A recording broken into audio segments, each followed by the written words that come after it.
Texto de Mateus, que o André fez a leitura, mostra Jesus mandando seus 12 discípulos. E Mateus coloca o nome deles aqui para nós, né? E ele até, como o André bem lembrou, ele mesmo se chama de cobrador de impostos. Isso é interessante. Algumas características que nós temos dos discípulos, se particularmente nós fôssemos escolher discípulos, provavelmente nenhum deles entraria na lista, porque tinha uns que não se davam com os outros, até mesmo por questões políticas.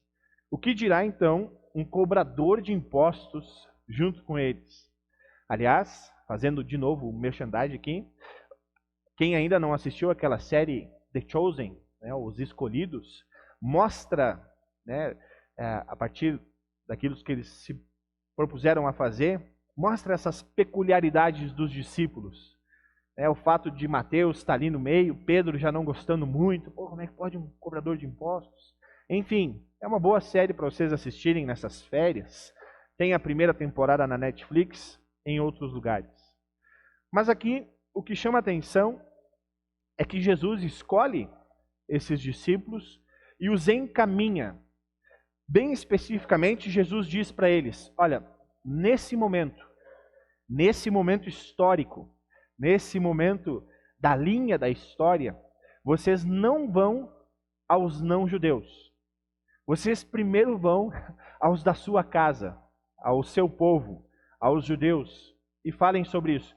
Depois, quando Jesus envia 70 discípulos, ele diz para eles: olha, vocês vão por todas essas cidades, também falando aos não-judeus. Mas aqui especificamente Jesus faz isso. E o que ele diz para eles fazerem? Jesus diz: anunciem isto, o reino do céu está perto. E como é que eles vão anunciar isso? Jesus também diz: curando os leprosos e outros doentes, ressuscitando os mortos e expulsem demônios. Isso é muito interessante, porque o reino de Deus, ele também se manifesta naquilo que é feito, nas ações.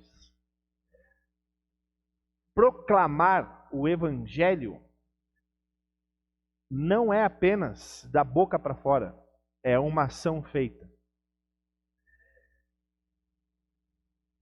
Aí vem uma pergunta: ok, o reino de Deus chegou. E essa expressão que Jesus usa, está perto, não é num sentido temporal. Não é no sentido assim, está perto porque logo vai chegar. Ou daqui a pouco ele vai se estabelecer. Essa palavra aqui está dizendo, está perto porque Jesus é. Ele é. Estou aqui. Jesus é o reino de Deus. É aquele pelo qual esse reino é estabelecido.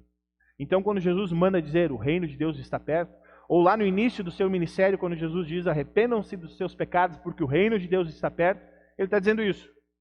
O reino de Deus chegou. Ele já é uma realidade. Jesus Cristo é esse reino. Então ele manda os discípulos fazerem isso. Aqui eu vou fazer um parênteses um pouquinho longo, que é o seguinte. Dentro do debate teológico, há alguns termos que eu sempre acho interessante. E um deles é o chamado cessacionismo, ou cessacionistas. O que seria isso?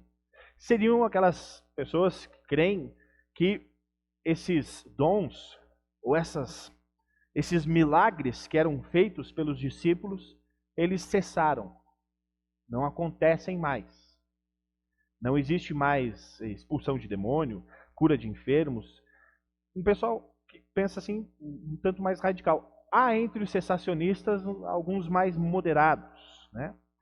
E há os continuistas, que seriam aqueles que dizem, não, tudo aquilo que Jesus falou que era para fazer lá, continua ainda acontecendo. E como bons luteranos, o que nós somos? Não sabemos. Mas a gente não coloca um rótulo assim, não, nós somos cessacionistas, nós somos continuistas. Não. Nós cremos que Deus se manifesta de acordo com o que Ele bem entender, porque Ele é Deus. Não está preso ao que nós queremos ou não. Mas agora, falando mais particularmente, pode ser que alguns de vocês também pensem assim. Eu tenho muitas dúvidas sobre essas questões do reino de Deus se manifestar através de cura de enfermos, através de expulsão de demônios e até mesmo de ressurreição de mortos. Isso acontece hoje em dia ainda, pastor? E eu diria, sim, contra a minha razão. E aí, quando a gente começa a conversar com pessoas, que a gente vê pelo agir delas, que são pessoas que estão submissas a Jesus Cristo, e elas contam esses relatos, é difícil dizer que esse cara está mentindo. Quando eu comecei a fazer capelania hospitalar, a minha oração sempre era assim: Deus, que se for da tua vontade, cure essa pessoa através dos médicos, dos medicamentos. E aí, fazendo as reflexões, eu fui levado a pensar o seguinte: mas será que foi isso que Jesus pediu mesmo? Para nós, como cristãos, fazermos? Ele diz: peçam em meu nome. A partir de então eu tenho feito. Deus, cure essa pessoa em teu nome. É errado pedir isso? Não. Eu estou determinando que Deus faça? Não. Ele mandou a gente fazer. Curem os doentes. Como é que eu vou fazer isso? Eu não tenho poder para nada, nem faço isso. Mas Jesus, que é Deus, Ele habita em mim. Isso vai acontecer quando a gente falar? Não sabemos. Teve um pastor que também conheci ele, foi contado, que ele orou 700 vezes por pessoas para elas serem curadas. E nunca tinha acontecido uma cura. Eu já desisto na primeira. Deus, por favor, né? Meu filho estava com diarreia essa semana, com vômito, e eu disse: Deus, em nome de Jesus, que esse vômito cesse. E não acontecia. E a gente começa a ficar. Aí o que acontece? Algum idiota vem e diz o seguinte: mas é porque a tua fé é fraca. Aí, por favor, né? Aí a gente tem que falar: meu filho, se fosse pela minha fé, eu nem estava orando, para começar. Mas é algo que Deus está pedindo. Bom, isso acontece? Acontece. E agora eu vou... Confesso para vocês que uma parte de mim, quando escutou essas histórias, ficou duvidando muito. Mas existe um grupo lá na África em que eles ressuscitam mortos. Eu estou sendo bem honesto com vocês. Quando essas histórias me são contadas, eu fico: será mesmo? Mas ao mesmo tempo, esse cara que me conta isso é uma pessoa que eu digo: por que ele seria um mentiroso assim? Tá bom. Antes de fechar esse parênteses, infelizmente aqui no Brasil, por causa de muitas igrejas usarem isso de forma midiática, de forma estelionatária, de forma errada, o nosso ceticismo aumenta ainda mais. Então é aquele negócio: o cara vai lá, demônio é convidado para o culto, ele sobe, faz a sua apresentação, volta, senta, e eu fico sempre indagando: mas o papel do diabo não é levar as pessoas para a igreja. Então, não existe mais possessão demoníaca? Existe, mas não do jeito que é feito. Então, a gente olha para tudo que é feito e diz: não existe mais, porque tudo isso é uma farsa. Mas, fechando esse parênteses e voltando para o texto, o que Jesus está nos mostrando é que o reino de Deus também é manifestado através disso, da cura aos enfermos, da expulsão de demônios, da ressurreição de mortos. E esse é um ponto que, agora sim, às vezes nós, de tradições mais reformadas, né, temos ainda certos problemas em pensar ou falar sobre isso. Mas certamente, se eu perguntar para vocês, vocês vão ter histórias de curas, de milagres, de libertações, que para vocês não tem outra explicação a não ser um milagre. Então fiquem com isso, coloquem no coração de vocês, e que isso possa fazer com que vocês também enxerguem esse milagre cotidianamente. Essas ações não apenas específicas a um determinado ponto da sua vida, mas que elas são diárias. Por isso eu fiz então a pergunta: o que é o reino de Deus? Como ele é? E aí eu vi uma foto que uma família postou no Facebook essa semana, que eu disse, cara, isso aqui, para mim, quando eu olhei, parecia o reino de Deus. Aí. Essa ainda tem um vídeo no Facebook. Mas é uma cachoeira. Onde é que fica essa cachoeira? Que você... Parque Nacional da Serra da Bocaí. Bocaína. O Eduardo, né, a Thaisa, sua família tiraram essa foto. Aqui não está muito bem, mas eu olhei para essa foto e pensei, cara, isso aqui parece que eu estou no reino de Deus, porque é uma coisa boa, algo legal. Outra foto. Isso aqui é o reino de Deus? É. É o reino de Deus. Né? Mas parece que quando a gente olha essa foto diz, não pode, é muita confusão. Como é que isso acontece? Bom, nessa foto aqui, para chegar a esse lugar certamente não foi tão fácil assim, né? Eu ouvi alguns relatos, né? Mas enfim, aqui também há situações em que a gente diria, não, isso aqui está muito sofrimento, né? Isso aqui está muito complicado de se chegar, não parece o reino de Deus. Mas nesse primeiro momento, uma cidade dessa forma, a gente também diria isso. Não é o reino de Deus, mas é o reino de Deus. Na sua totalidade, ainda não, mas já é o reino de Deus. E por que ainda não é o reino de Deus essa cidade? Porque ainda existe isso. Isso aqui é o reino de Deus? Não. Isso aqui não é o reino de Deus. Mas o reino de Deus precisa chegar ali. E como é que ele chega? Através dos súditos, né? Ou através daqueles que fazem parte do reino de Deus. Levando o quê? Apenas uma Bíblia? Ó, meu filho, tá frio hoje, né? Mas aqueça o teu coração. Não, essa realidade não pode acontecer. Porque o reino de Deus já chegou. E no reino de Deus não existe meia pessoa sem casa, meia pessoa sem moradia. No reino de Deus, tudo existe. E ele já começou. Mas, infelizmente, ainda existe isso. O reino de Deus é esse lugar aqui, né? Sem saneamento algum? Óbvio que não. Não é. O reino de Deus precisa chegar nesse lugar? Precisa. De que forma? Bom, fazendo com que o saneamento básico aconteça, fazendo com que essa pobreza não seja um dano absurdo na vida das pessoas. Uma outra foto de um hospital cheio. O reino de Deus está aqui? Óbvio que não. Mas ele precisa chegar lá.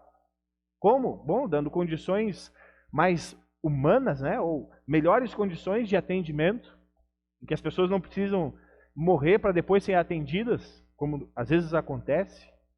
Pessoas precisam ser curadas. O reino de Deus precisa chegar lá. Essa outra foto é de um presídio. O reino de Deus precisa chegar ali? Óbvio que sim. Jesus até diz isso, né?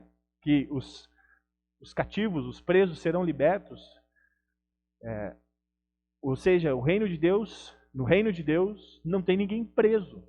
Como é que a gente pode fazer isso? Bom, a gente pode chegar lá e mudar a situação deles, para que eles sejam soltos? Não, mas para que eles não vivam presos naquilo que eles mesmos cometeram e tenham ali o perdão dos seus pecados.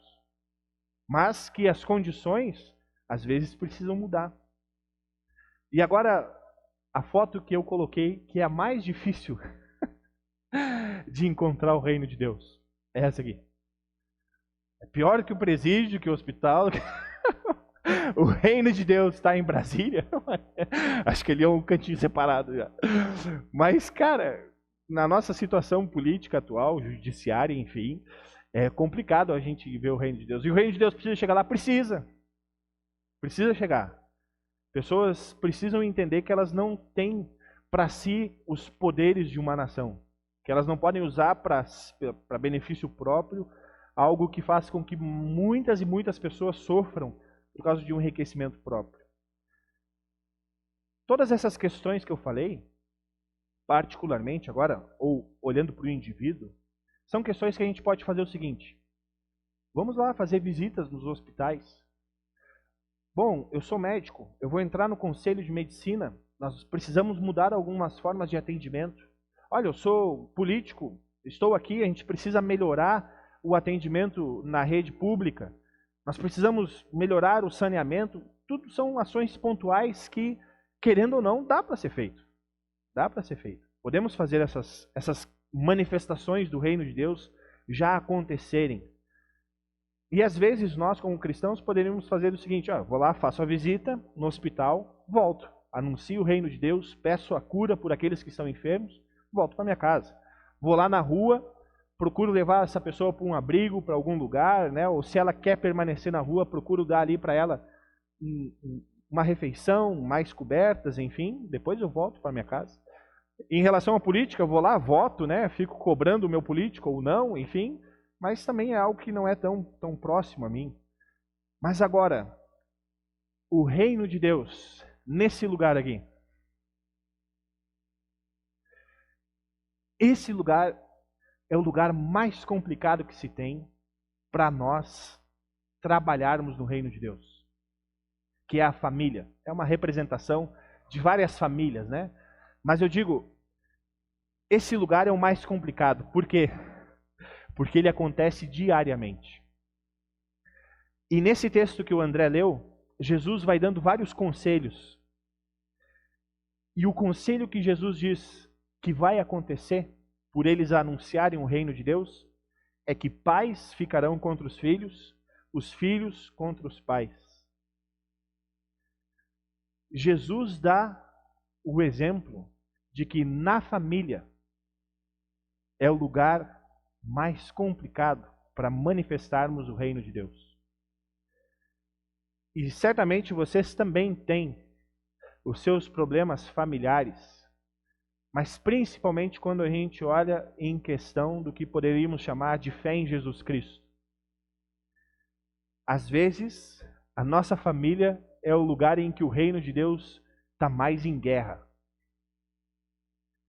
Só que aí, na nossa família, essa guerra nós não a travamos como travamos contra pessoas que querem acabar com o reino de Deus. Porque elas estão longe.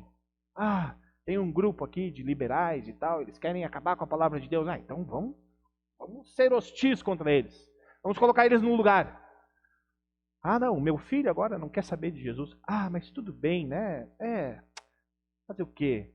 São as escolhas da vida. Por quê? Porque a gente sabe que se a gente travar uma guerra ali, vai virar um caos. Então o que a gente faz? Na nossa família, o reino de Deus, às vezes, a gente precisa mais de Deus do que de nós. Mas Jesus está nos dizendo, vão ao seu povo. Eu sei que não é fácil lidar com a própria família. A minha família não é um exemplo de reino de Deus. E espero que nenhuma seja, porque isso é muito complicado. Mas eu espero que no reino de Deus seja manifestado nas famílias, porque é preciso, não é uma questão de escolha, é preciso. E aí vem como fazemos isso? Bom, precisamos lembrar que Jesus disse, o trabalho é muito, a colheita é grande, mas os trabalhadores são poucos. Nós somos trabalhadores do reino de Deus. Nós não usufruímos apenas da colheita. Nós fazemos parte daqueles que colhem. E como a gente está fazendo isso? Bom, primeiramente na nossa família.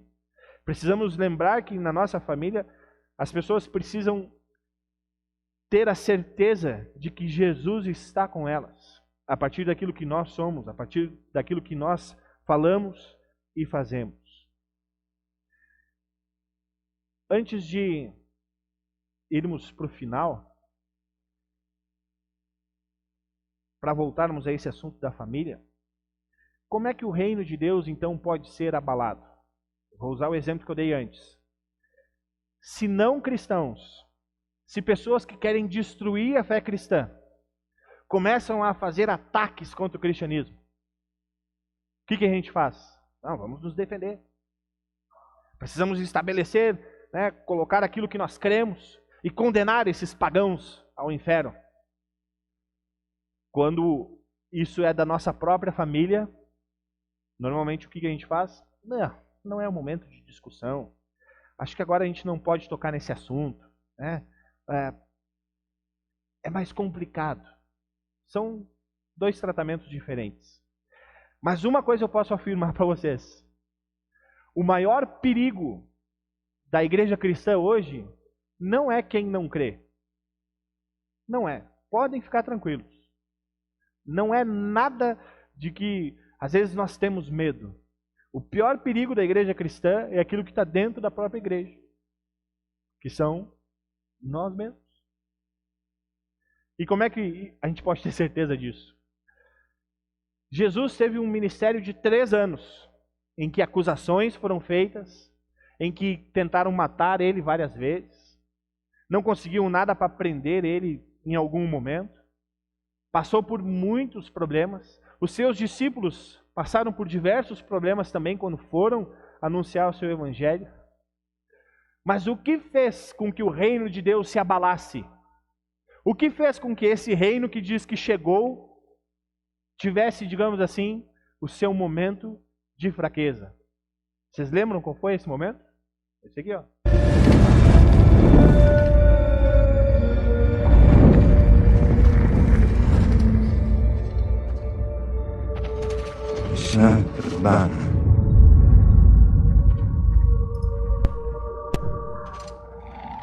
Opa, fugiu. Esse é o momento em que Judas beija Jesus. Esse é o momento em que a igreja ou o reino de Deus foi abalado. Quem foi que fez isso? Foi um sumo sacerdote? Foi um soldado do Império Romano?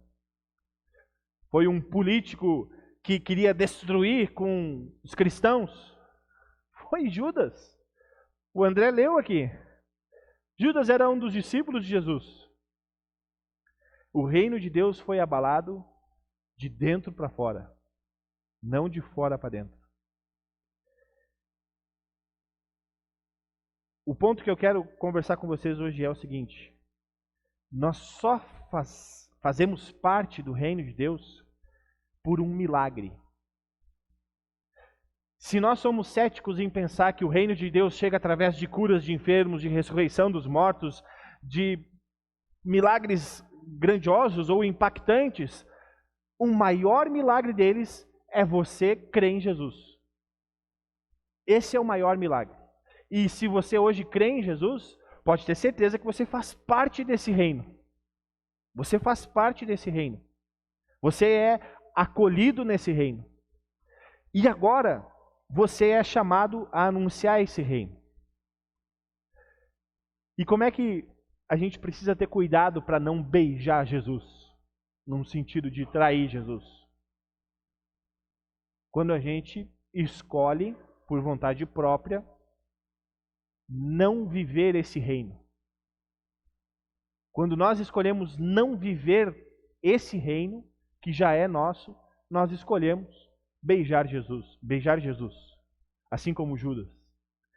Por isso que eu sempre falo, Judas é uma representação do que nós podemos fazer. Nós podemos fazer isso. E a gente precisa pedir para que Deus não deixe que isso aconteça. A gente precisa pedir isso. Agora, eu posso pedir isso só para mim? Não. Eu preciso pedir isso para minha família. Deus, eu sei que o Senhor sabe que na minha família o reino de Deus ainda não chegou para algumas pessoas. E o Senhor sabe que isso me incomoda tanto que é melhor eu ser indiferente.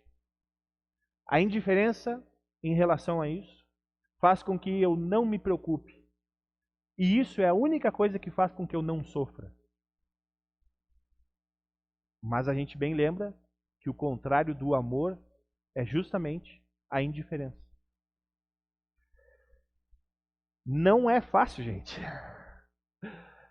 Porque ainda estamos lutando contra principados e potestades. Ainda estamos lutando contra forças que querem que nós não creiamos em Jesus Cristo. E isso é verdade. Não é uma brincadeira. O diabo tentou Jesus. Tentou Jesus como? Mostrando um outro reino para ele. Dizendo que daria outro reino a Jesus. E Jesus disse não. Porém, Jesus foi entregue por um que estava crendo nele. Que estava seguindo ele. Nós precisamos pedir para Deus, Deus, que na minha família o reino de Deus se manifeste. Como? Bom, aí eu vou precisar coragem para falar. Eu vou precisar um dia chegar e falar, olha só, meu irmão, eu sei que você está dizendo por aí que não crê em Jesus porque os cristãos são isso e são aquilo, e eles têm feito atrocidades politicamente falando, e não dão um bom exemplo. Eu preciso concordar com você. Preciso concordar com você. Mas você está olhando o reino de Deus ou você está olhando para Jesus de uma forma errada? Olhe para mim. Isso é difícil, né? Meu irmão, minha irmã, meu pai, minha mãe, meu filho, minha filha, você quer ver o reino de Deus? Olhe para mim. A gente tem essa coragem? Até hoje eu acho que eu não tive, hein?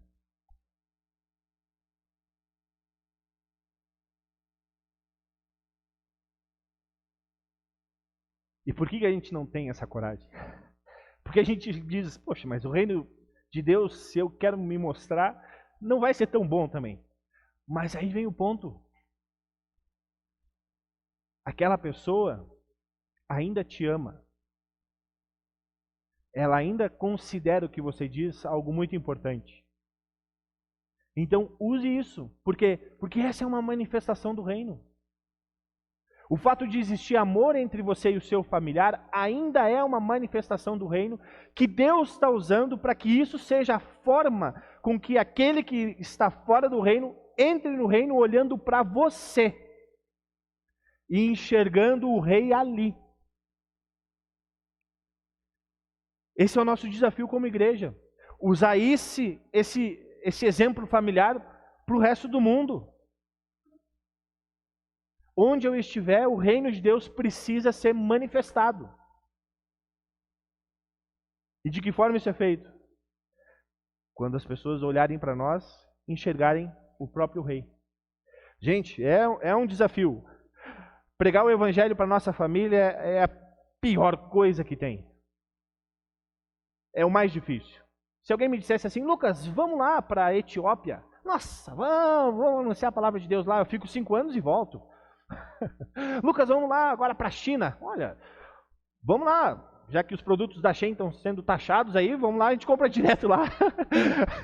Aí a gente espalha o evangelho lá, eu fico 5 anos e volto. Lucas, fala para tua família de Jesus. É complicado, né? Como é que a gente vai se encontrar no Natal? Mas aí complica, né? Porque não é só 5 anos.